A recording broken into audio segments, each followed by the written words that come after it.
我哋已經開始咗四旬期，四旬期嘅熱門話題，其中之一咧就係補贖。好多神父都喜歡用補贖嚟作講道嘅內容。有啲教友喺四旬期裏邊都會做一啲補贖，係好嘅，一個好嘅習慣。但係我哋有冇留意到，補贖唔係最終嘅一件事？我想舉一個例子，曾經有個少年，佢想做經師，唔好以為耶穌時代先有經師，我哋呢個時代都有經師嘅，唔係所有經師都係壞人嘅。耶穌時代有聖德嘅經師，今時今日可能都係有嘅。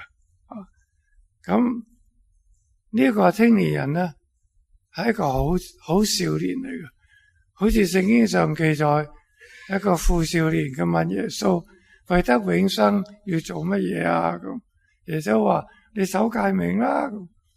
佢話我自細就守咗啦，證明佢係好乖，自細就守晒誡命。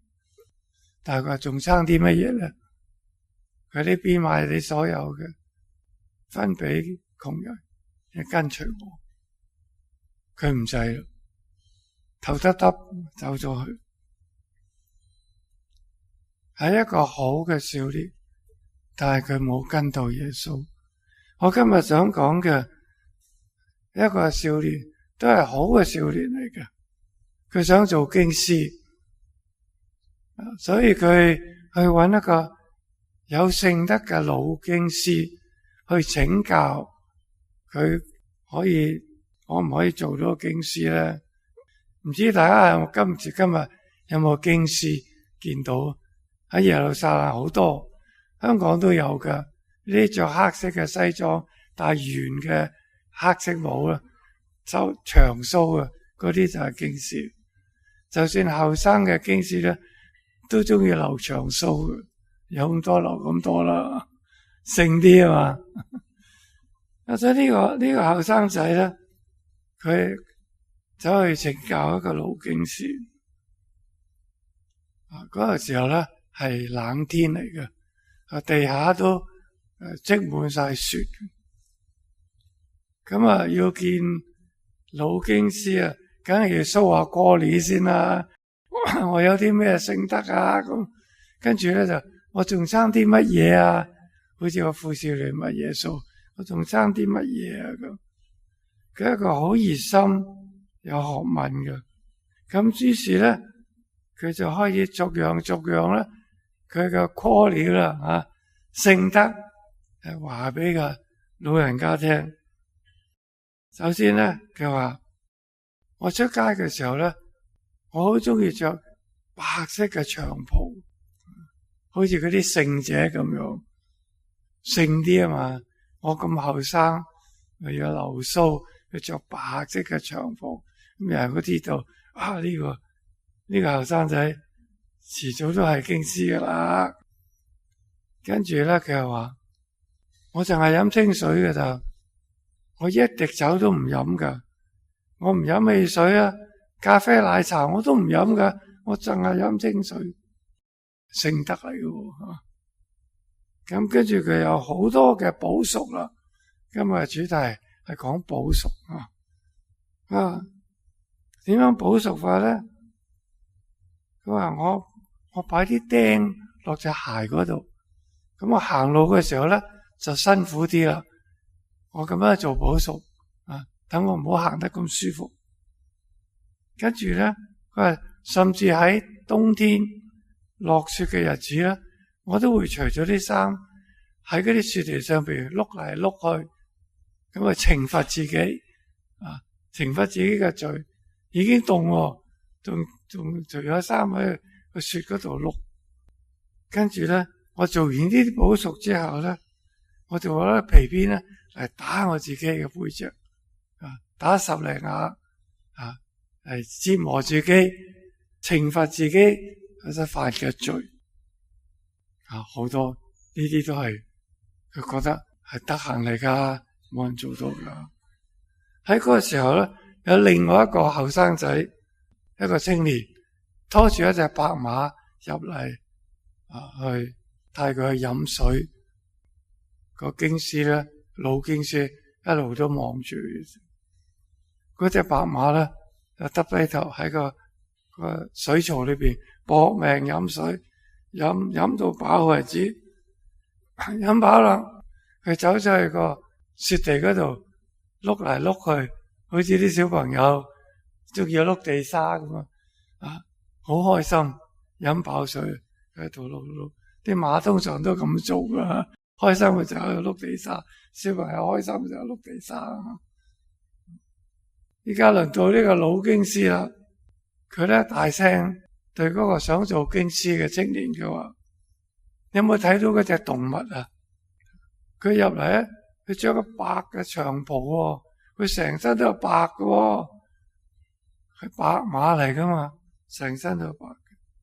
佢隻鞋咧係鑲住一啲馬蹄鐵噶，咁行起上嚟咧係辛苦啲嘅，鑲咗呢嚿鐵喺隻腳嗰度。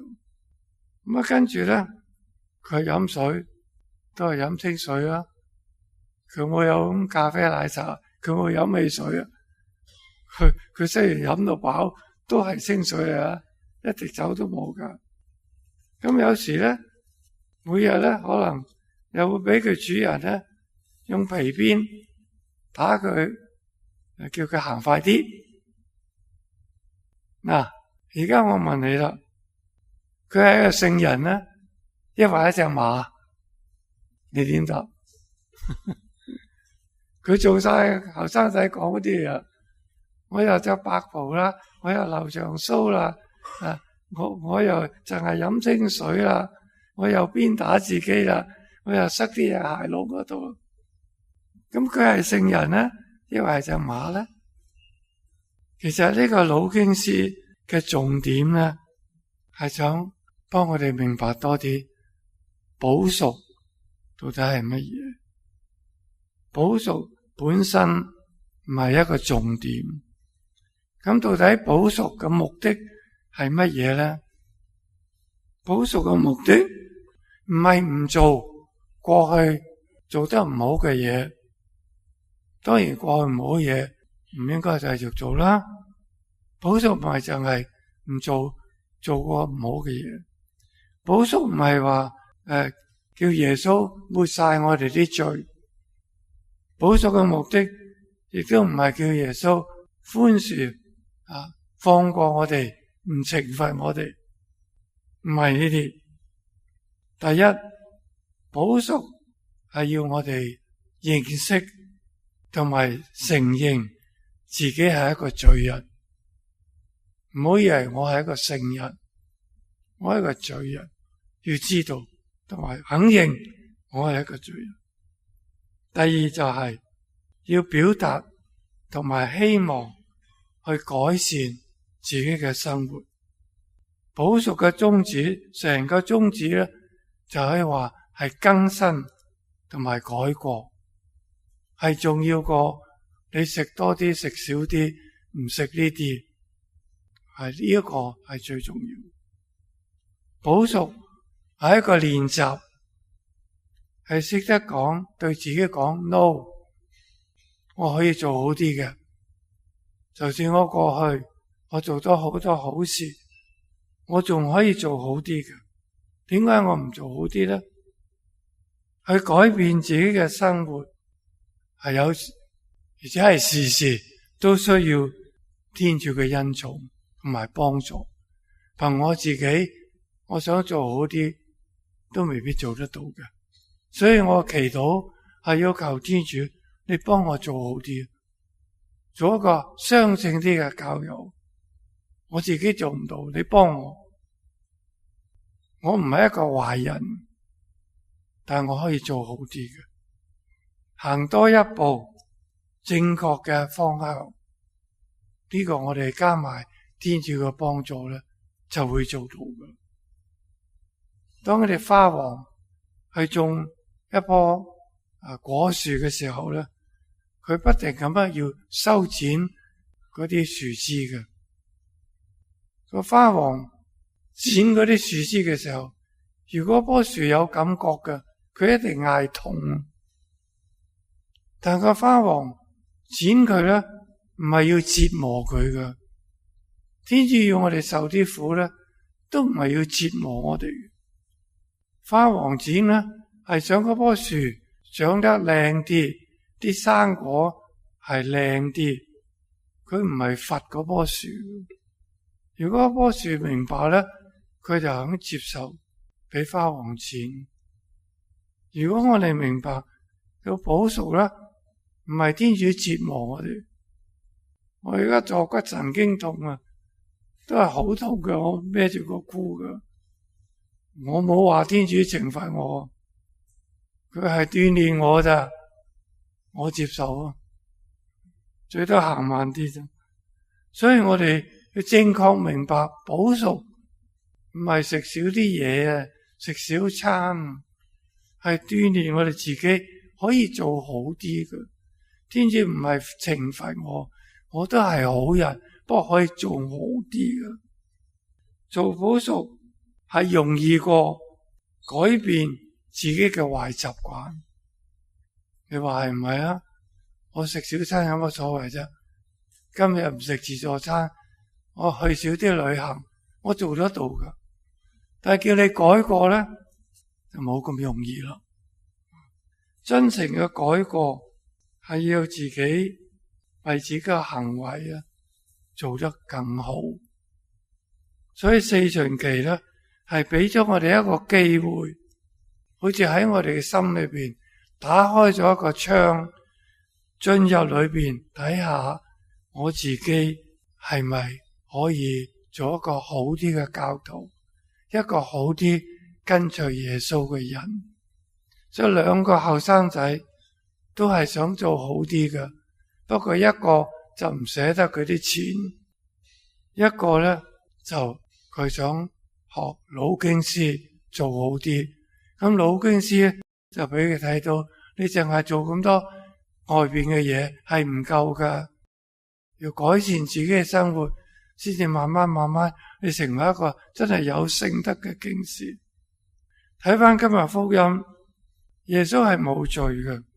耶穌喺曠野去同魔鬼搏鬥，佢戰勝咗魔鬼3個誘惑，佢激勵我哋向佢學習，佢願意俾力量我哋，幫助我哋戰勝我哋嘅壞習慣，成為克服罪惡同埋壞習慣嘅一個成功者。你願唔願意呢？就係你自己決定啦。所以今日嘅福音雖然係耶穌接受試探，其實前面講嗰啲咧都係鼓勵我哋勇敢啲接受試探，接受補贖。唔係耶穌，唔係天主要折磨我哋，係幫助我哋成聖。所以希望我哋大家唔好介意我有病，我有痛苦，天主唔中意我，唔係，天主好喜歡你，不過想你做好啲啫。希望我哋勇敢啲跟住耶穌孭起我哋嘅十字架，光榮嘅將來係好似耶穌一樣。